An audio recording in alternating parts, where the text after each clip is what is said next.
오늘 우리에게 주시는 하나님의 말씀은 미가서 5장 2절의 말씀입니다. 미가서 5장 2절, 우리 한 절의 말씀인데요, 우리 한 목소리로 같이 읽겠습니다. 시작. 베들레헴 에브라다야, 너는 유다 족속 중에 작을지라도 이스라엘을 다스릴 자가 내게서 내게로 나올 것이라. 그의 근본은 상고의 영혼에 있느니라. 아멘.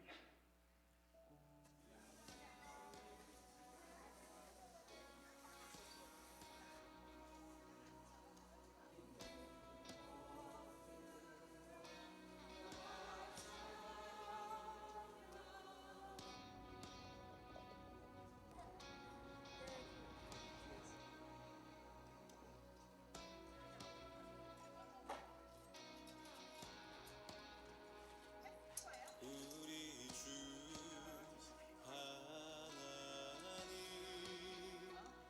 큰 영광과 좋은 귀를 받기에 합당하신 지금 여기 계신 하나님 온 천지 만물을 지으시고 다스리는 큰 권능과 능력으로 주의 말씀 이루시리.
지난 멕시코 단기 선교를 위해서 이렇게 수고하신 많은 선교대원들 감사를 드립니다. 올해 마지막 단기 선교였습니다. 하나님께서 베풀어 주신 은혜 때문에 귀한 선교 사역을 감당하게 된 줄로 믿습니다. 이 귀한 기회를 허락하신 하나님께 감사하면서 더 수고하신 분들을 위해서 한번 격려의 박수 한번 해주시면 감사하겠습니다. 수고 많이 하셨습니다. 또 이렇게 아름답고 복된 성탄 주일에 우리 오신 성도님들을 환영하면서 또 오늘 할렐루야 찬양대 할렐루야 이 귀한 곡을 하나님 앞에 올려드리시고 감사. 우리 수고하신 우리 할렐루야 찬양대 위해서 한번 수고하셨습니다. 감사합니다. 참으로 많은 감동과 또 기쁨이 하나님 앞에 올려진 줄로 믿습니다. 감사합니다. 우리 서로를 향해서 한번 축복 인사 나누실 때 반갑습니다. 축복합니다. 한번 우리 성대 교제 나왔습니다. 메리 크리스마스. 서로를 향해서 한번 성탄의 인사를 나눠주시기 바랍니다. 메리 크리스마스.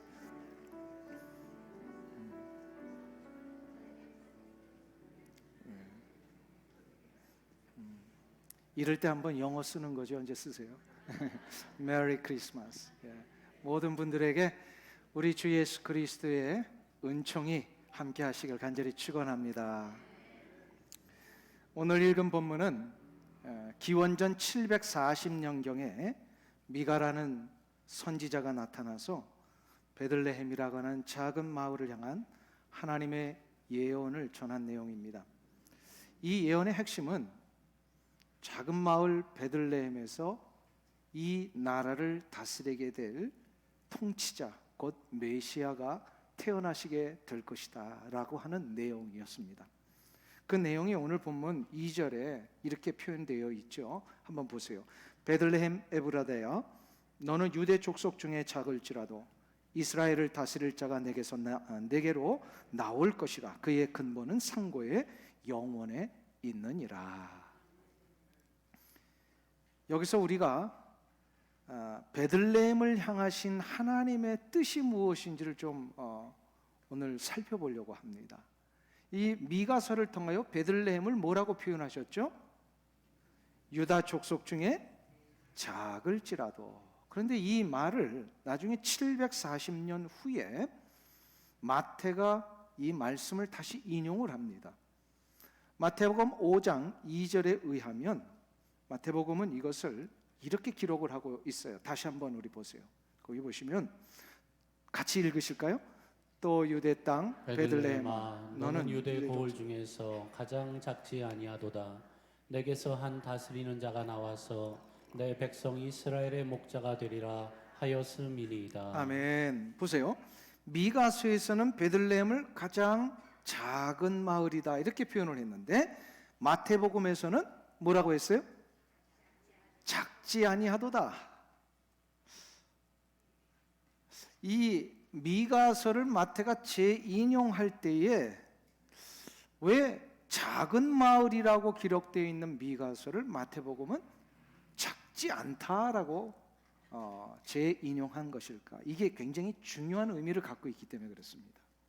이것을 알기 위해서는 오늘 세 가지 질문을 우리가 함께 던지고 또 그 질문에 답을 하는 형식으로 한번 좀 살펴보면 좋을 것 같습니다. 첫째는 왜 미가서에서 나오는 베들레헴이 작은 곳이라고 했는가?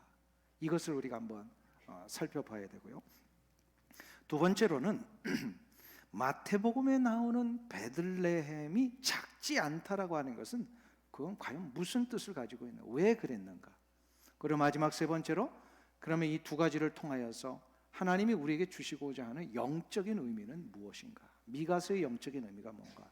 이거를 이렇게 한번 살펴보려고 합니다. 첫 번째로 왜 미가서에는 예루살렘을 작은 곳이라고 한 것일까? 이것은 예수님께서 장차 태어나실 마을이라고 하는 것을 예고해 주면서 예수님이 이 마을에 태어나시는 성육신의 의미가 무엇인지를 가르쳐 주시기 위함이었어요. 성육신이라고 하는 것은 거룩하신 하나님께서 낮고 천한 인간의 몸을 입고 이 땅에 오셨다라는 뜻입니다. 인카네이션입니다. 이 성육신의 의미는 우리가 다 알고 있습니다. 이 성육신은 그래서 다시금 우리가 되돌아보며 의미를 새긴다면 성육신은 하나님의 겸손의 실제였습니다. 높고 높으신 하나님께서 낮고 천한 인간의 몸으로 내려오셨다는 이 사실이 하나님의 낮아지심과 비우심의 실제적인 모습이었다라는 거예요. 이거를 낮아지심과 비우심의 실제다 이렇게 표현을 합니다. 이 부분에 대하여 빌립보서, 우리가 지난 빌립보서 강의를 통해 살펴본 것처럼 2장 6절에서 7절에 이렇게 말씀을 합니다. 그는 근본 하나님의 본체시나 하나님과 동등됨을 취할 것으로 여기지 아니하시고 오히려 자기를 비워 종의 형체를 가지사 사람들과 같이 되셨고 사람의 모양으로 나타나사 자기를 낮추시고 죽기까지 복종하셨으니 곧 십자가에 죽으심이라. 예수님이 성육신 하셔서 결국 무엇을 이루셨는가를 가장 잘 설명한 내용이 바로 빌립보서 이 본문입니다. 그러니까 다시 말해서 예수님이 이 땅에 오셔서 나를 위하여 십자가에 달려 돌아가시고 구원하심으로 내가 무엇을 얻었어요? 구원을 얻었죠. 내가 얻은 구원이라고 하는 것은 그냥 얻은 게 아니라 하나님의 낮아지심과 겸손과 비움 때문에 이루어진 축복이었다라는 거예요. 그냥 이루어진 게 아니고요. 하나님이 친히 낮아지셨고 겸손해지셨고 비우셨기 때문에 얻은 축복이에요.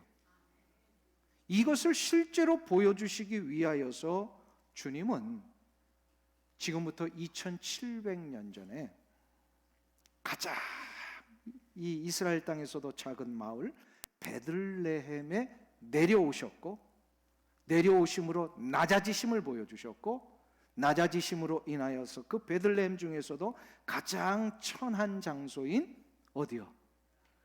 마구간에 모든 것을 비우고 말구 위에 태어나신 것입니다. 그러니까 베들레헴 하면 하나님의 낮아짐의 실제 현장. 이것 때문에 우리가 구원을 얻은 거예요. 그렇기 때문에 하나님께서 구원을 주시기 위하여 낮아지셨고 겸손해지셨고 비우셨기 때문에 우리가 구원을 받았듯이, 그 구원을 받은 우리는 이제 역시 그 구원의 모든 축복 앞에 낮아져야 되고 겸손해져야 되고 비워야 합니다. 이래야 구원을 받은 그것이 나의 삶의 능력으로 나타나게 돼 있어요. 구원받았다라고 구원을 받을 때도 낮아짐과 겸손과 비움이 있어야 되지만, 내가 그러나 받은 이후에도 계속해서 구원의 축복을 누리기 위해서는요, 낮아지는 삶을 계속 살아야 되고, 비우는 이 삶을 살아야 되고, 겸손한 삶을 살아야 됩니다.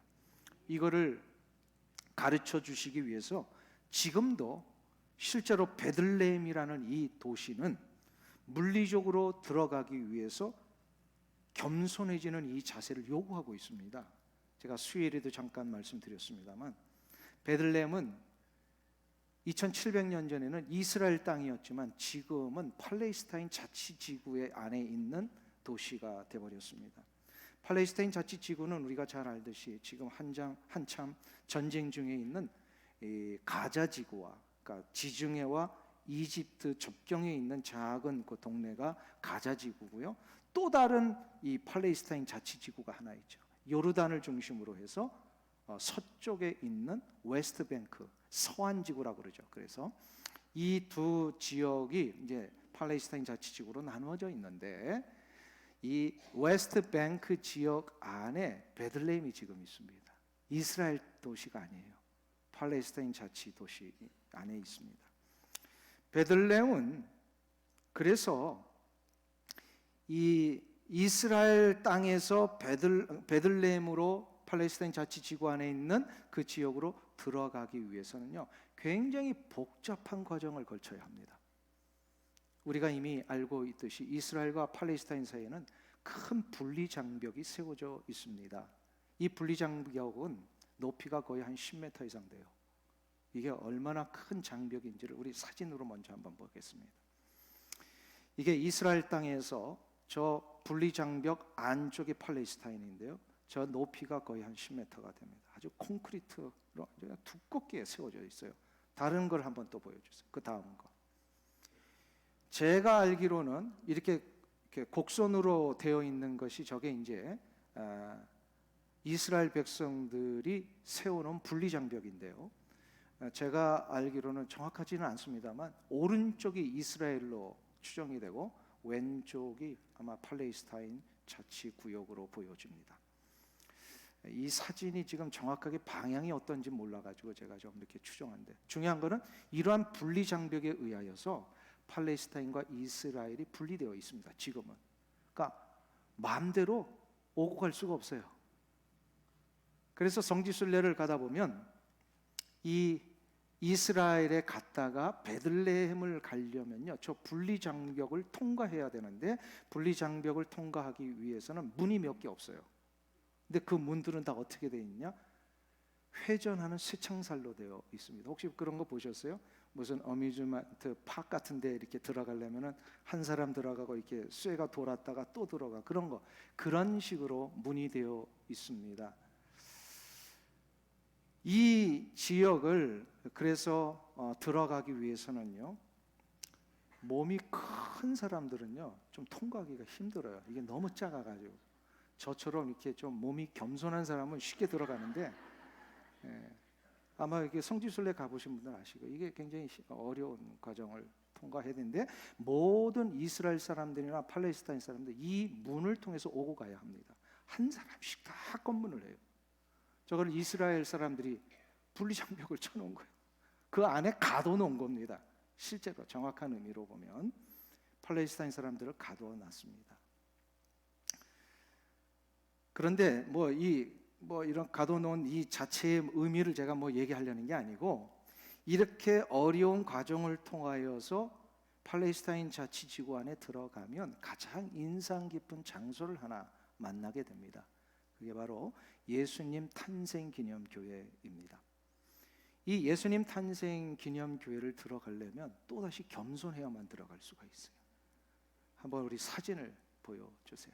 저 정면에 보이는 게 예수님 탄생기념교회 정면에 있는 돌벽입니다. 근데 저기를 들어가려면요, 문이 하나 있는데 혹시 어디 있는지 한번 찾아보실래요? 맨 바닥과 벽 사이에 노랗게 색깔로 되어 있는 그 맨 밑에 조그만 직사각형의 까만 입구가 있죠. 저 입구가 높이가 1.2m, 폭이 80cm.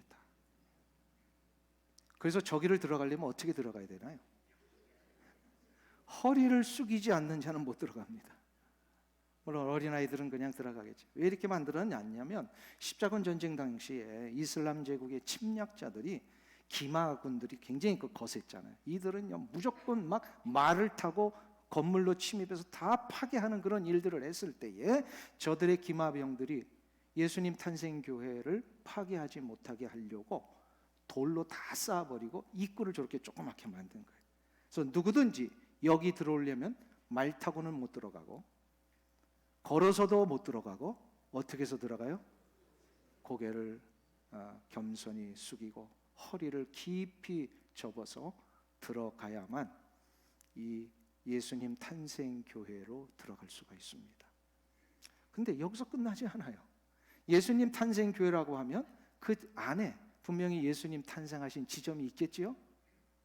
그래서 들어가 보면 성전 안에 지하에 아주 조그마한 공간 속에 이렇게 내려가다 보면 거기에 예수님이 탄생하셨을 것으로 추정되는 지점이 있습니다.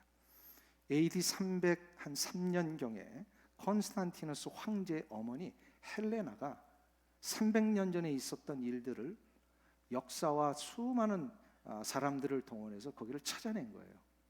그래서 그 이후에 제단을 중심으로 해서 교회가 세워지게 됩니다. 그래서 실제로 그 제단에 지점이 있습니다. 사진을 한번 보겠습니다. 동그라미로 별 표시가 되어 있죠. 바닥에 가장 조그만 동그라미 어딘지 아시겠어요? 네. 이래서 좀 한번 가보시면 좋은데, 그 가장 가운데 조그만 동그라미 까맣게 이렇게 되어 있죠. 거기가 예수님이 탄생하셨을 것으로 보이는 지점입니다. 근데 저 지점은요, 지하에서도 이런 강대상만한 그런 스페이스, 이렇게 마치 우리 미국에서 파이어플레이스처럼 그렇게 만들어놨어요. 이렇게 조그맣게 입구를 이렇게 뚫어서. 저 지점을 그래서 한 사람씩 만질 수 있는 기회를 줍니다. 그러면은 우리 그때 많은 성도님들이 같이 갔을 때요, 저 지점을 만지기 위해서는요 어떻게 해야 될까요? 또다시 겸손히 무릎을 꿇고 그것을 만질 수밖에 없었습니다. 즉 1년의 이 모든 과정을 한번 해보세요. 베들레헴에 들어가는 것도 겸손하게 들어가야 되고, 또 예수님이 탄생하신 교회를 들어가기 위해서도 겸손히 들어갈 수밖에 없고, 또 예수님이 태어나신 그 장소를 만지기 위해서도 겸손히 무릎을 꿇을 수밖에 없었습니다. 실제로 그 지점을 만질 때 많은 감흥이 있었습니다. 2000년 전에 주님이 이곳에서 태어나셨다라고 하는 이 귀한 감동이 있습니다. 그래서 그런지 우리 성도들이요, 그것을 만지고 나서 그 좁은 공간이지만 한 40여 명이요, 거기서 성탄의 찬송을 하나님 앞에 올려드렸습니다. 노엘 노엘, 이스라엘 왕이 나셨도다. 이 찬양을 하는 아주 감동의 시간이 있었습니다. 이 긴 과정의 이야기를 왜 드렸냐면, 베들레헴은 미가서에 의하여서 예언되어질 때부터 이 장소는 하나의 큰 이미지가 있습니다. 겸손한 자만이 이 땅에 함께 거할 수 있다라는 거예요. 그래서 주님께서 마가복음 10장 45절에서 이러한 선언을 하셨죠. 인자가 온 것은 섬김을 받으려 함이 아니라 도리어 섬기려 하고 자기 목숨을 많은 사람의 대속물로 주려 함이니라. 주님의 오심 자체가 뭐예요? 낮아지시고 희생하시고 비우시고 겸손하시기 위하여서 오셨다라는 사실입니다. 베들레헴은 겸손히 자신을 낮추는 자만이 들어갈 수 있습니다. 겸손하신 예수님이 베들레헴에 오셔서 그 베들레헴의 주인공이 되셨듯이 겸손과 낮아짐을 실천하는 자만이 베들레헴의 주인공이신 예수님을 만나 경배할 수 있는 것입니다. 이것이 바로 베들레헴이 작다라고 한 이유였어요. 자, 그럼 두 번째로, 근데 왜 마태복음은 이 작은 베들레헴을 작지 않다라고 얘기를 한 것일까요? 이것을 알기 위해서는 베들레헴에서 일어났던 역사적인 한 사건을 우리가 마태복음 2장을 중심으로 살펴보아야 합니다. 동방의 페르시아인으로 추정되는 천문학자들이, 성경에는 동방의 박사들이라 이렇게 표현되어 있죠. 그러나 고증에 의하면 페르시아의 천문학자들로 우리가 보입니다. 페르시아는 어디죠? 지금의 이란입니다. 이란으로부터 천문학자들이 저들의 땅에서 이상한 별을 연구하다가 한 가지 놀라운 별을 발견합니다. 팔레스타인의 한 작은 마을에 왕이 태어나셨다는 것을 사인하는 별을 발견을 한 거예요. 이 별을 따라서 저들이 그래서 그 먼 이란에서부터 지금 이스라엘 땅 베들레헴, 정확하게는 예루살렘까지 찾아왔습니다. 저들이 오자마자 예루살렘에 있는 사람들에게 묻습니다. 유대인의 왕이 태어났는데 지금 어디 계십니까? 묻습니다. 이 한마디에 예루살렘이 온 소동이 일어납니다. 왜냐하면 지금 예루살렘에는 왕이 있거든요. 누구예요? 헤롯이잖아요. 헤롯이라는 왕이 있는데 또 왕이 태어났다니까 이게 난리가 난 겁니다. 이 소문이 헤롯의 귓가에까지 전달되니까 헤롯이 뒤숭숭해지기 시작했어요. 왜냐하면 헤롯은 늘 자기의 왕위를 지키기 위해 늘 전전긍긍했던 사람이거든요. 자기 출신 성분이 정통 유대인이 아니에요. 이두메 출신이에요. 이방인 출신입니다. 그렇기 때문에 자신의 왕권에 대해서 유대인들이 호시탐탐 넘보지 않을까, 이것 때문에 늘 노심초사하고 있었습니다. 그래서 정권을 잡자마자 다 쓰러져가는 이 헤스몬 왕가의 딸과 정략 결혼까지 할 정도로 자기 신분을 한번 모면해 보려고 깨를 썼어요. 그리고 결혼 후에는 왕권을 많은 사람들의 환심을 사는 도구로 이용하기 위해서요, 저들이 가장 좋아하는 성전 건축을 합니다. 그게 바로 헤롯의 성전이에요. 아주 커다란 토목 공사를 해요. 그래서 사람들이 환심을 사는 거예요. 이런 식으로 자신의 왕권을 유지하기 위해서 늘 불안해했던 헤롯이 지금 동방에서 온 3명의 천문학자들이 전해준 소식은 굉장한 충격을 받게 됩니다. 이 상황에서 헤롯이 율법에 정통한 대제사장들과 서기관들을 부릅니다. 그래서 묻습니다. 메시아가 태어나신다면, 그리스도가 나오신다면 어디서 나온다고 하던가, 이거를 묻습니다. 이때 율법 학자들이 구약의 미가서 5장 2절을 인용을 하여 메시아 곧 그리스도는, 왕은 베들레헴에서 태어난다고 예언되어 있습니다. 이제 이렇게 이야기를 한 겁니다. 그래서 요거를 인용을 해서 왕 앞에 전하고 이것을 나중에 마태가 기록을 할 때는 미가서 5장 2절의 말씀에 한 단어를 바꾼 겁니다. 그게 바로 오늘 본문, 읽었던 본문이죠. 한번 우리 마태복음 2장 6절을 한번 보세요. 마태복음 2장 6, 같이 읽겠습니다. 또 유대 땅 베들레헴아,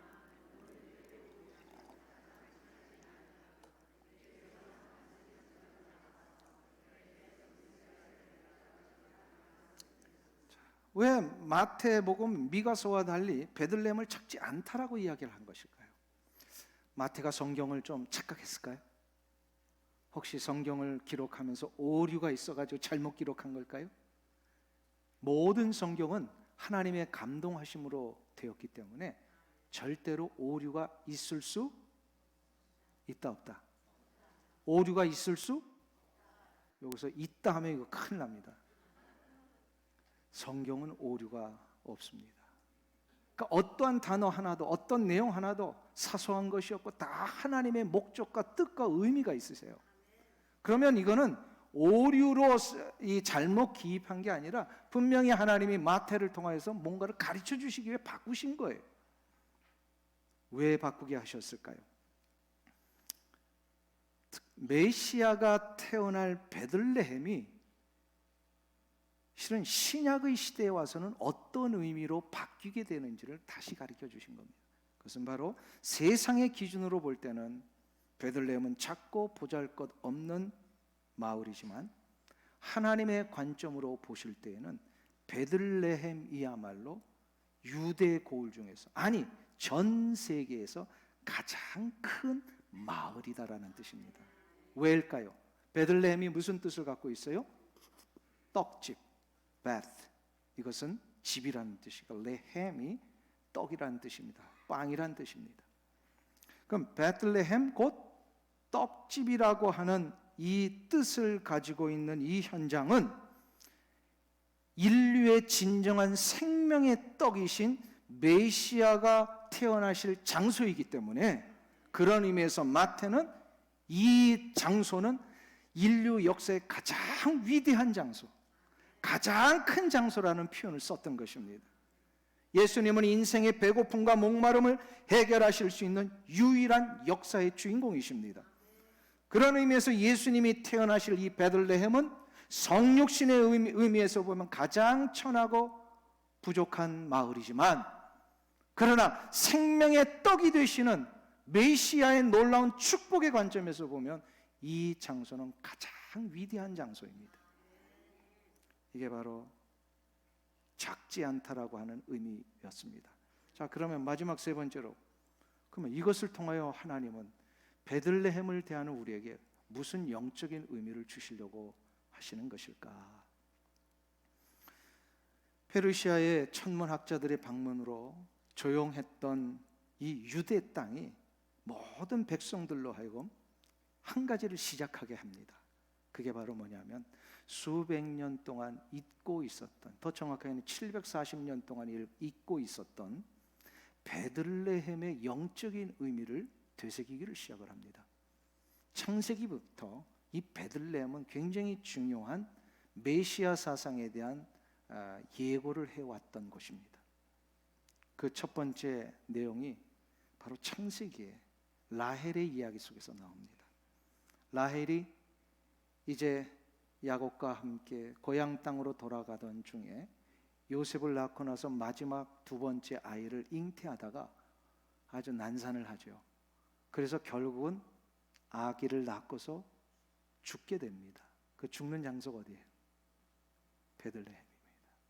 자기는 죽고 새 생명은 탄생합니다.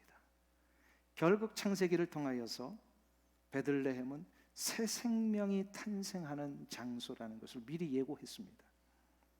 그 이후에 절망과 탄식 가운데 있었던 아주 기구한 삶을 살았던 여인이 나타나게 됩니다. 바로 룻입니다. 이 룻이 자기의 시어머니를 쫓아서 자기의 고향 땅을 떠나 이 팔레스타인 지역으로, 유대 땅으로 돌아오게 됩니다. 거기서 남편 보아스를 만나죠. 남편 보아스를 통하여 이전에 누리지 못했던 새로운 기쁨을 찾습니다. 그리고 그 기쁨과 함께 또한 새 생명을 잉태하는데 누구를 잉태하죠? 출산하죠? 다윗의 조상을 출산을 합니다. 4대조 할머니가 되는 거예요. 결국 여기서 우리는 베들레헴은 절망과 탄식이 변해서 소망과 기쁨의 장소가 된다는 걸 알게 됩니다.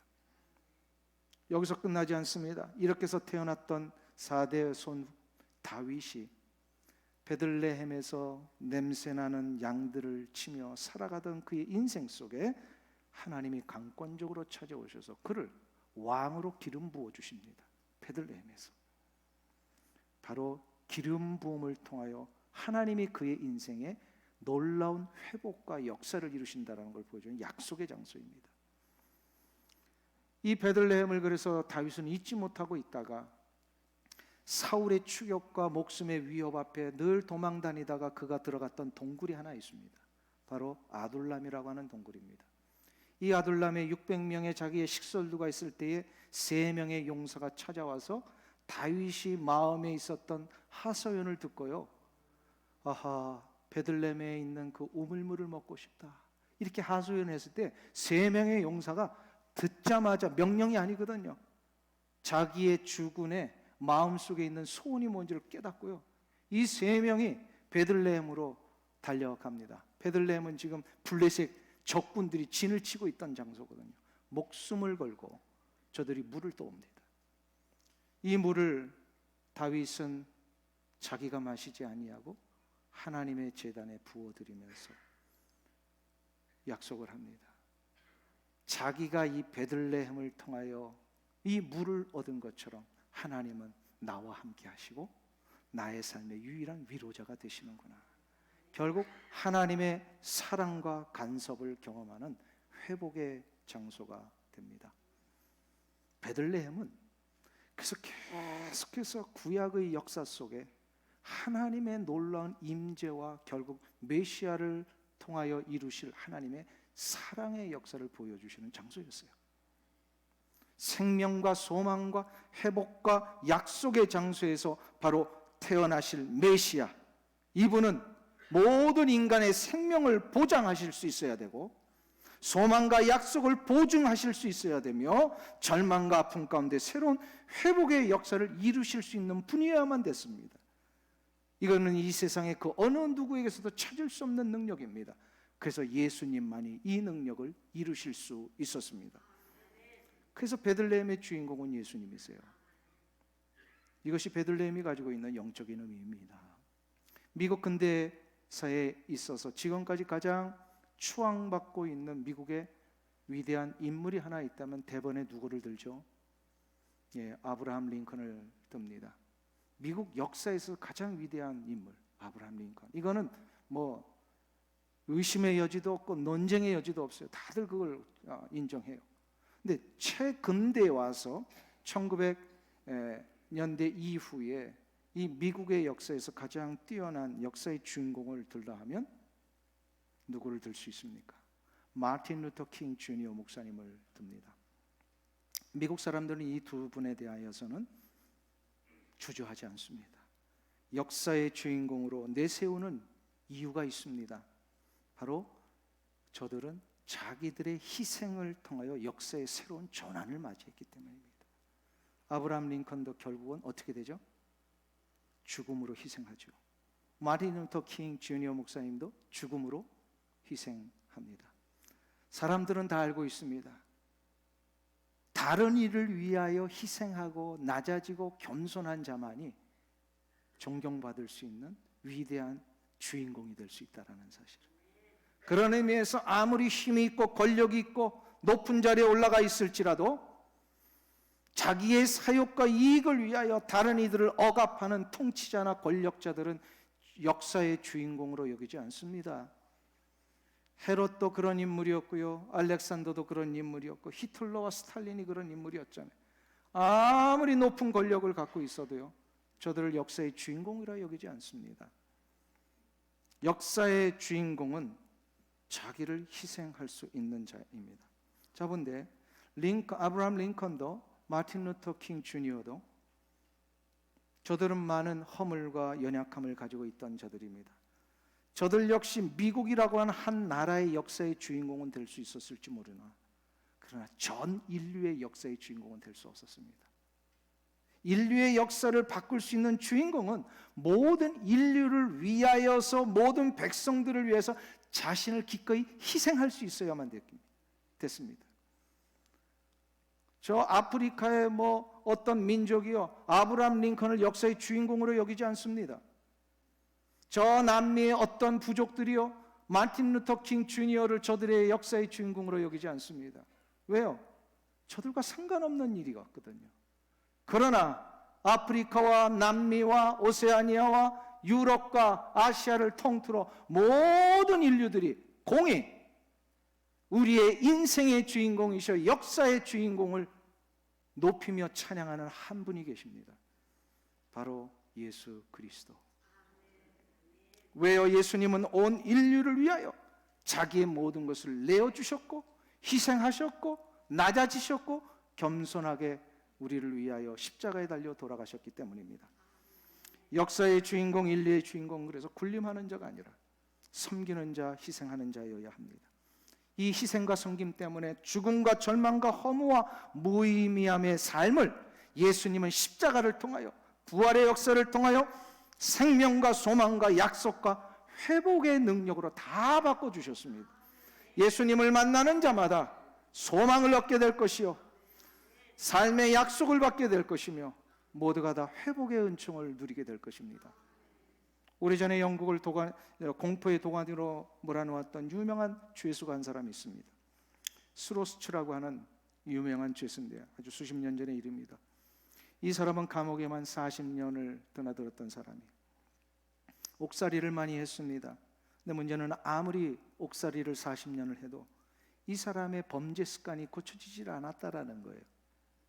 한 번은 이분이 다시금 잡혀왔을 때 저의 이 범죄 습관을 고치기 위해서요, 이 교도소 당국에서요, 이 채찍으로 50번씩 때리는 이 벌을 징벌을 가합니다. 이거를 8번을 맞았대요. 이 정도면 뭐 거의 사람이 거의 반 죽게 되지요. 그런데도 바뀌지 않는 거예요. 왜 그랬을까요? 그 사람을 지배하고 있었던 죄 때문에 그렇습니다. 죄가 그 사람을 사로잡고 있으면요, 그의 인생은 헤어나오지를 못합니다. 이제 40년이 지나서 이 사람이 추록이 되었고 갈 데가 없는데 하루는 지나가다가 구세군에서 운영하는 무료 숙소가 보이길래 거기서 하룻밤을 지내기 위하여 자기의 몸을 기탁을 합니다. 근데 하나님이 이런 사람도 은총을 베푸시더라고요. 그 구세군 숙소에서 이 사람이 예수님을 만난 거예요. 예수님을 만나는 순간에 그동안 그를 짓누르고 있었던 죄의 무거운 짐이 해결돼 버렸어요. 해결되니까 죄로 인하여 지배받던 자기의 이 무거운 인격과 성품과 이 성격과 인생의 이 가치관, 이게 다 사라지고 새로운 성품으로 바뀌고 새로운 가치관으로 인생을 바라보게 되었다라는 거예요. 그래서 그가 이 일을 체험한 후에 남긴 유명한 말이 있습니다. 400번의 가죽 채찍으로 매를 맞고 50번씩 8번 맞았다 그랬잖아요. 400번 맞은 거예요. 400번의 가죽 채찍으로 매를 맞고 40년간 교도소 생활에서도 변화되지 않았던 나를 예수님은 2분 만에 새롭게 하셨습니다. 예수님은 인생의 그 어떤 무거운 짐도 해결하실 수 있는 유일한 인류의 주인공이십니다. 예수님은 생명과 소망과 약속과 회복의 땅인 베들레헴의 주인공이시기 때문입니다. 지금 주님께서는 베들레헴의 주인공의 자리를 오늘 앉아 계신 여러분들에게 이어받기를 원하고 계십니다. 성탄절은 그 자리를 이어받는 시간입니다. 베드로와 같이, 바울과 같이, 브리스길라 아굴라와 같이, 루디아와 가이오와 같이 초대교회 수많은 성도들처럼 내 인생의 목표를 위해서가 아니라 주님께서 나를 통하여 이루실 귀한 뜻을 위하여 자기를 비우고 겸손히 낮추며 나의 인생 속에 희생의 역사들을 감내하며 갈 수 있다면 그것은 여러분이 서는 곳마다 베들레헴이 될 것입니다. 거리 곳곳에 무숙자들을 위하여 섬기는 사역의 현장이 바로 베들레헴입니다. 매주일마다 초라해진 노인들의 아픔과 외로움을 달래기 위하여 달려가는 양로원 선교가 바로 그 베들레헴의 현장입니다. 아픔과 고난 가운데 신음하는 우리 교우들을 위하여 기도해주며 격려하는 섬김의 현장이 바로 베들레헴입니다. 사랑하는 성도님 여러분, 이 성탄절에 여러분이 속해 있는 모든 현장을 베들레헴으로 바꾸시기를 주 이름으로 축원합니다. 이게 바로 우리에게 성탄주일에 베들레헴의 영적 의미를 가르쳐 주시는 하나님의 뜻입니다. 희생하고 섬기고 낮아지고 비우는 현장, 그것이 바로 여러분의 가정과 우리의 교회와 우리의 일터의 베들레헴으로 바뀌어지는 귀한 축복을 다 경험하시길 주 이름으로 축원합니다. 여러분들 기쁘지 않으세요? 성탄에는 기쁨이 있습니다. 나 같은 자에게 이런 엄청난 귀한 사명을 주셨다라는 거 얼마나 귀한 일입니다. 그런 의미에서 우리 한번 찬양을 하나님 앞에 올렸으면 좋겠습니다. 우리 매 성탄절마다 찬송가 124장을 부르는데요, 이 자리에서 나는 소프라노 하겠습니다 하시는 분들 소프라노 하시고, 나는 알토, 어떤 분은 테너, 베이스, 다 사부로 정말로 하나님 앞에 우리 이 찬양을 좀 올렸으면 좋겠습니다. 우리 다 함께 일어나셔서 찬송가 125장 천사들의 노래가 하늘에서 울리니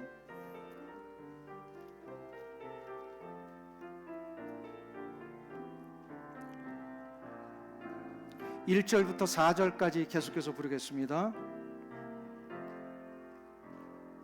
천사들의 노래가 하늘에서 들리니 산과들이 기뻐서 메아리쳐 영광 영광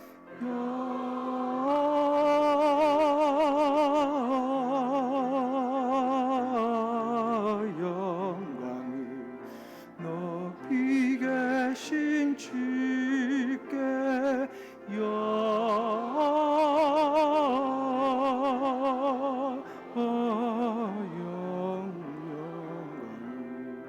높이 계신 주님께 한밤중에 목자들 양떼들을 지킬 때 아름다운 노래가 정하게 영광 영광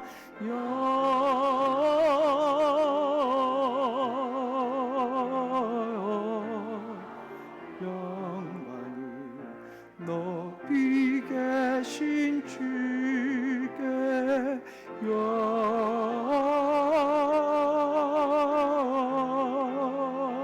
영광을 높이 계신 주님. 베들레헴 달려가 베들레헴 달려가 나신 아기 예수께 그런배합시다. 탄생하신 아기께 영광을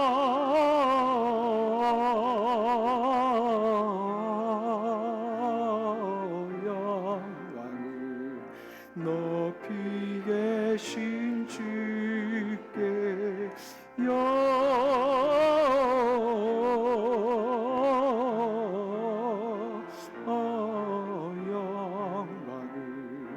높이 계신 주님. 구유 안에 놓이신 구유 안에 놓이신 어린 아기 예수께 우리들도 함께 기쁜 찬송 부르 영광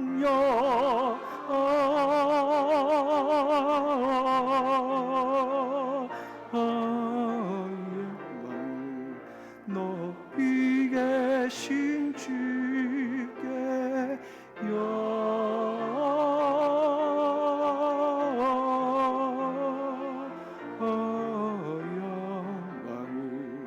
높이 계신 주님께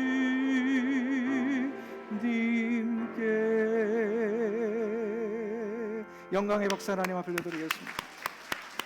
다 자리에 앉으시고 기도합니다. 하나님 아버지, 은혜와 사랑을 감사합니다.